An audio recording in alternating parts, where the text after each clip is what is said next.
কিছু মানুষের গলার কাটা হয়ে দাঁড়াচ্ছে ডক্টর ইউনূস সাহেব।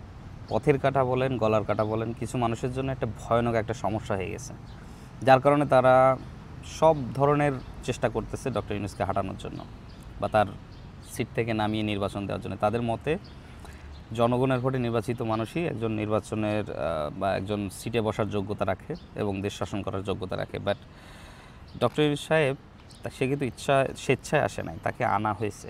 তাকে স্টুডেন্টরা বা আমাদের ইয়াং জেনারেশনরা তাকে যোগ্য মনে করছে বলে তাকে বসাইছে। গদির নেশা কিন্তু সবারই আছে, গদির লোভ, মানে সিটের লোভ, একটা সরকারি সিটের লোভ কিন্তু সবারই থাকে। কিন্তু ডক্টর ইউনূস সাহেব কিন্তু তার 0% টলারেন্স সরকারি সিটের আশা বা তার গদির কোনো নেশা নেই। তাকে কিন্তু জোর করেই বসানো হয়েছে, সে কিন্তু বসতে চায় নাই। এবং এখনও সে এই যে প্রেশার পড়তেছে তার উপরে, এত চক্রান্ত চলতেছে, তারপরেও সে অলরেডি জোরপূর্বকভাবেই তাকে বলানো হয়েছে যে আপনি নির্বাচন দেন। সো সে এটা বলল যে হ্যাঁ 2025 সালে নির্বাচন হবে এপ্রিলে অথবা জুনে। সো জোরপূর্বক তাকে বলানো হয়েছে, তার এখনও গদির কোনো নেশা নেই। বাট আমরা, আমাদের ইয়াং জেনারেশন, আমরা চাই ডক্টর ইউনূস আরও 5 বছর থাকুক। নির্বাচনের প্রয়োজন নাই, আমরা চাই দেশের স্বচ্ছতা, দেশের সংস্কার, যেটা একমাত্র ডক্টর ইউনূস সাহেবের পক্ষে সম্ভব আমার মতে। কেননা লাস্ট 15 বছরে এতটা পরিবর্তন দেখি নাই যেটা এখন দেখতেছি, স্বচ্ছতার সাথে সবথেকে গুরুত্বপূর্ণ। শুধু চিন্তা করেন, ডক্টর ইউনূস সাহেব আসার পরে ভারতের মিডিয়া পাগলা কুত্তার মতো খেপে গেছে। কীভাবে খেপে গেছে? উনি আসার পরে যখন থেকে 7 সিস্টার্সের রাইটস নিয়ে কথা বললো, যে বাংলাদেশের একটা ছোট রাষ্ট্র হিসেবেও আমাদের একটা বিশাল পাওয়ারফুল পয়েন্ট আছে, যেটা আমরা আসলে কখনো ইউজ করি নাই ইন্ডিয়ার বিপক্ষে বা ইন্ডিয়ার বিরুদ্ধে। আর সেটা ডক্টর ইউনূস সাহেব এখন যখন প্রশ্নটা তুললো, তখন ইন্ডিয়ার মিডিয়া কিন্তু কুকুরের মতন করতেছে। দেখেন, অবশ্য প্রোপাগান্ডা ছড়ানোর জন্য বা প্রোপাগান্ডা ছড়ানোর বিশ্বের ভিতরে one of the top leading country হচ্ছে গিয়ে ইন্ডিয়া, যাদের নিউজে সবথেকে বেশি মিথ্যা কথা বলে। এটা সবাই জানে, world wide India is the best in talking nonsense ইন্ডিয়ার নিউজ। সো তবুও এটা কিন্তু ছড়াই, মানে এখন বেশি ইন্ডিয়া এত বেশি মাতামাতি করতেছে কিন্তু জাস্ট ডক্টর ইউনূস সাহেব আসার পরে। আর আমরা কিন্তু 0 টলারেন্স করতেছি ইন্ডিয়ার সাথে ইম্পোর্টের ক্ষেত্রে। এই যে চাল, এই যে আলু, এই যে পেঁয়াজ, আমরা সবসময় ইম্পোর্ট করি ইন্ডিয়ার থেকে। তো তারা একটা বিশাল একটা ভাবে থাকে যে না, বাংলাদেশ আর কি, ছোটো একটা রাষ্ট্র, আমাদের ছাড়া তো চলবে না। বাট ডক্টর ইউনূস আসার পরে কী করছে উনি? চায়না, সুইডেন, সুইজারল্যান্ড, পাকিস্তান, বিভিন্ন রাষ্ট্র থেকে আমাদের সকল সম্পদ বা আমাদের ইম্পোর্টের যত মালামাল দরকার হয় আমরা কিন্তু পাইতেছি, ইজিভাবে পাইতেছি। কেননা he is a welcoming person, he is a bright future. একজন ব্রাইট পারসনের ক্ষেত্রে কোনো কিছু অসম্ভব না। সে যেখানে যাইতেছে সেখানে এসে সাড়া পাইতেছে। সে চায়নাকে বলতেছে আমার এই জিনিসটা লাগবে, চায়না বলতেছে ওকে নো প্রবলেম।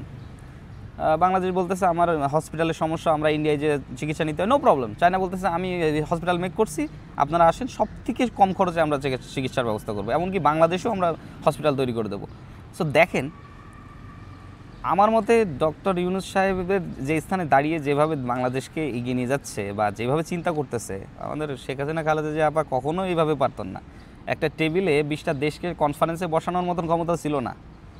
লাস্ট 6 মাসের ভিতরে আমি জানি না, এই যে নতুন ব্রাইট ফিউচারগুলো, এই যে আশিকুর রহমান, এই যে আমি নাম মনে করতে পারতেছি না, বাট আমাদের যে ফরেন ডেলিগেসিগুলো মানুষগুলো আছে যারা রিপ্রেজেন্ট করতেছে বাংলাদেশের, আপনি এদের বক্তৃতাগুলো যদি শুনেন তাহলে বুঝতে পারবেন যে আমাদের দেশ কোন পর্যায়ে ছিল আর কোন পর্যায়ে যাইতেছে।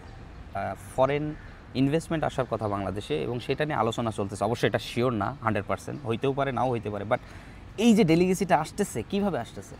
এই কি আমার মাধ্যমে আসতেছে বা আপনার মাধ্যমে আসছে? নো, ডক্টর ইউনূস সাহেব আছেন বলে তারা সাহস পাচ্ছে বাংলাদেশে ইনভেস্ট করার জন্য। বিভিন্ন রাষ্ট্র বাংলাদেশের স্বার্থে এগিয়ে আসতেছে। এমনকি চায়না তো বলেই দিয়েছে যে আপনাদের কারোর উপর ইন্ডিপেন্ডেন্ট হওয়া দরকার, আপনার কী লাগবে? হ্যাঁ, আমাদের হ্যাভ টু বি কেয়ারফুল। আমি জানি যে একজনের উপর নির্ভর করা ঠিক না, বাট একটা জিনিস দেখেন যে মানুষ ওয়েলকামিং। এই ক্ষেত্রে এই জন্যেই ইন্ডিয়া ক্ষেপতেছে যে বাংলাদেশ তো এবার আর আমাদের উপর নির্ভর করবে না, আমরা দাদাদের উপরে ফফর দালালি করতে পারবো না। এখন তো তাইলে বাংলাদেশ ইন্ডিপেন্ডেন্ট হয়ে গেল সম্পূর্ণভাবে।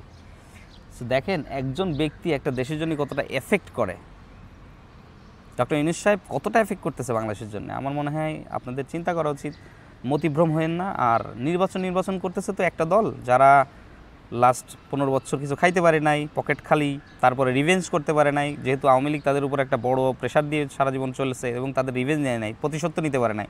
তো সব মিলায় তারা চাচ্ছে যে নির্বাচন না হলে আমরা কিন্তু নিঃস্ব হয়ে গেলাম, আওয়ামী লীগ তো শেষ, এবার বিএনপিও নিঃস্ব হয়ে যাবে। সো তার কারণে তাদের দরকার নির্বাচন, তাছাড়া কারোর নির্বাচন প্রয়োজন না, আমার আপনার তো প্রয়োজন না। আমি একজন পলিটিক্সের কোনো ব্যক্তি না, বাট বর্তমানে বাংলাদেশের এরকম স্বচ্ছতার দেশে আমার মনে হয় নাগরিক হিসেবে আমার দায়িত্ব কথা বলার। আমি কখনোই পলিটিক্স করি না, পলিটিক্সে জিরো নলেজ আছে, বাট স্বচ্ছতার দিক থেকে যদি বলা হয় এই যুগে এসে, বাক স্বাধীনতার যুগে এসে আমার মনে হয় প্রত্যেক নাগরিকের কথা বলা উচিত যে আপনার কোনটা ভালো, কোনটা আপনাদের জন্য প্রয়োজন, কথা বলেন। আর ডক্টর ইউনূসের মতো ইয়াং মাইন্ড, ঠিক আছে, ভিশনারি মাইন্ডের মানুষের সাথে, ব্রাইট ফিউচারের সাথে আপনারা এক হয়ে মতবাদ প্রকাশ করেন এবং তার সাথে সাহায্য করেন দেশটাকে এগিয়ে নিয়ে যাওয়ার জন্য। এবং এখনও বলতেছি, প্রপাগান্ডা ছড়ানো বন্ধ করেন দেশের স্বার্থে। কেননা এই ব্যক্তিটা আর যাই হোক তার গদির নেশা নাই, এই শেষ জীবনে এসে তার কখনোই তার লোভ নাই যে আমি সিটে বসবো, আমাকে প্রধানমন্ত্রী হতে হবে। সো এটা চিন্তা করে হলেও, দেশের ভালোর জন্য হলেও ডক্টর ইউনূস সাহেবের সাথে থাকেন, দেশটাকে এগিয়ে নিয়ে যান। ধন্যবাদ।